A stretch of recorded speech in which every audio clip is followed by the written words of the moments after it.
How can something as simple as a road trip or a butterfly hide the truth? I'm your host, Gwen Zappola, and welcome back to the Hey Lolita Hey podcast. Hey Lolita, hey, hey Lolita, hey. I know what the boys want, I'm not gonna play. Today, we are peeling back the layers of Lolita and really diving into its most powerful symbols. Those little details that seem so innocent at first, but then become much deeper. We'll talk about the theater, the enchanted hunters, butterflies, and the infamous road trip. So grab your magnifying glasses and let's get into it. So these are the hair and makeup inspirations for today, and we're gonna see if I learned how to tease my hair correctly. Ah! I'm making a mess. Actually, I'm making such a mess. Symbols in Lolita are not just background details.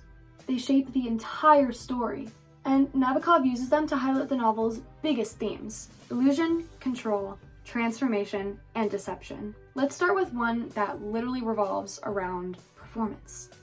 The theater.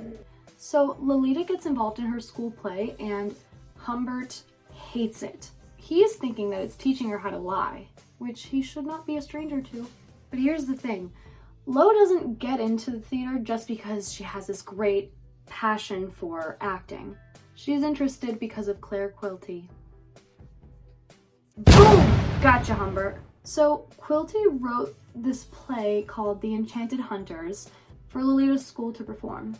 And he uses it to lure Lo away from Humbert, showing how theater, like storytelling itself, can be used to manipulate. And then there's a pretty genius part by Nabokov. Lolita as a novel works just like a theater performance. Humbert is the narrator and he's performing for us, drawing us into his version of events, even though we know that he is unreliable. Overall, theater kind of represents illusion and deception. It's not just about, characters lying to each other. It's about how the book itself plays tricks on us as the readers. Next up, the Enchanted Hunters. So the Enchanted Hunters is the name of the motel where Humbert first assaults Lo. From the start, it's linked to his predatory nature. But then there's another part, which is the name itself. The Enchanted Hunters sounds romantic and magical, but in reality, it's about hunting and somebody, Lo, becoming prey.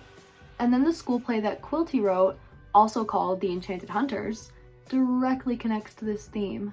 It shows how both Humbert and Quilty are hunters using an illusion to trap Lo. This looks like doo-doo. And then to take it a step further, Quilty's mansion, where Humbert eventually hunts him down, mirrors the Enchanted Hunters. It is yet another place of deception and control, proving that the hunt for Lo never really ended. Moving on to butterflies. Humbert loves comparing Lolita to a butterfly. They are both delicate and beautiful and something for him to collect. And then there's the tie into the author's life, where Nabokov himself was a butterfly collector.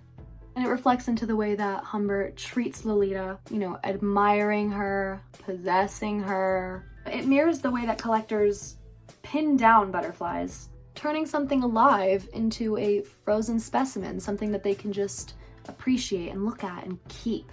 There's also a pretty chilling moment in part 1, chapter 27.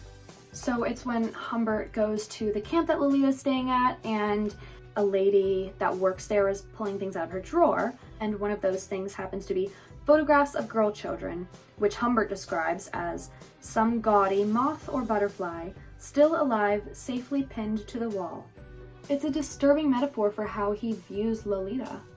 She's a delicate creature that he wants to keep trapped, pinned down, and frozen in time. And this symbol also reflects his obsession with controlling her and turning her into a thing of beauty that can no longer move or escape.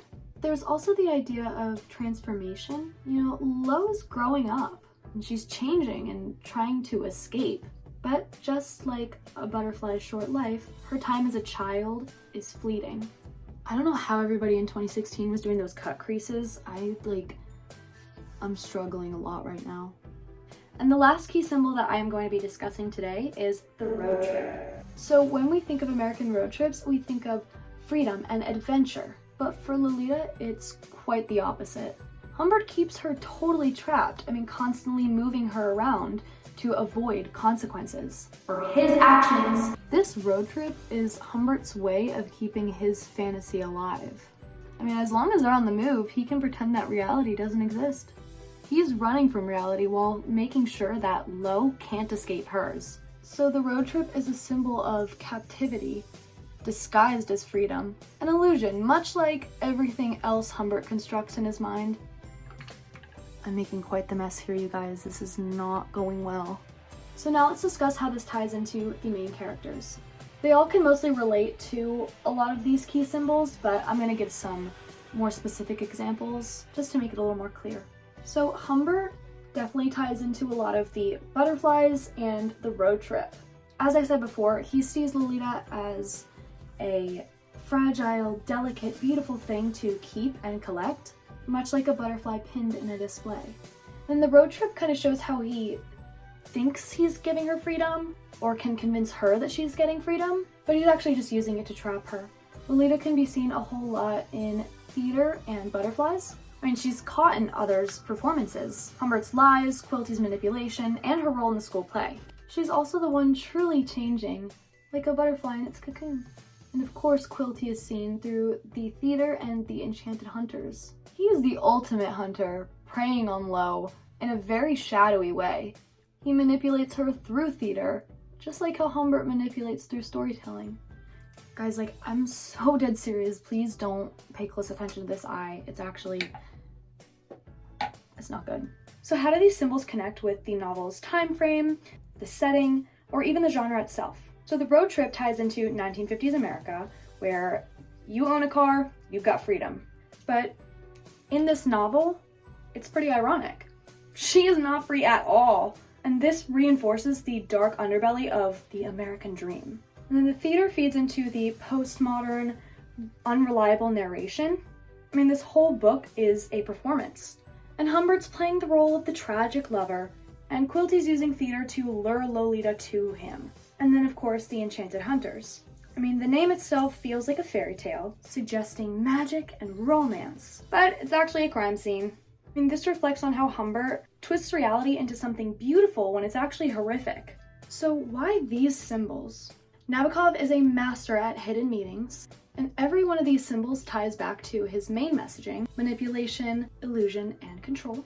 He wants us to see how Humbert romanticizes things that are actually, disgusting, turning assault into something poetic, and turning captivity into an adventure. Basically, these symbols are Nabokov's way of showing us that it's super easy to fall for a beautiful lie. Here is the finished look. Nobody told me how difficult it is to tease your hair. Can't believe girls were doing this every day. Anyway, thank you so much for exploring the dark beauty of this story with me. In the next episode, I will be joining some classmates, and we are going to discuss what makes certain books like Lolita earn their classic status. Until next time!